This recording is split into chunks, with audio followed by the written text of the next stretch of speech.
প্রকৃত মানুষ হও। মূল্যবোধ সম্পন্ন কোনো এক শিক্ষক বাংলা দ্বিতীয় পত্রে রচনা লিখতে দিয়েছেন, বোধহয় ভুলে গিয়ে।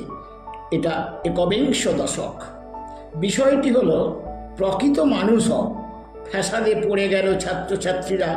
তারা যে শব্দ দুটির সঙ্গে বড়ই অপরিচিত, তবু তো নম্বর পাওয়ার জন্যে লিখতেই হবে গোঁজামিল দিয়ে রচনাটি।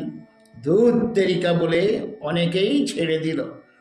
অনুমান কি করতে পারো পাঠক, কী বা কারণ? খুবই সহজ উত্তর। বর্তমান প্রজন্ম বুঝে গেছে প্রকৃত মানুষ হয়ে কি হবে।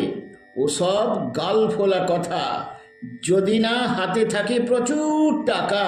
তাই তারা হয়ে কাত অর্থের হাতছানিতে বাড়ায় হাত। ভাবছে এতেই হবে কিস্তিমাত।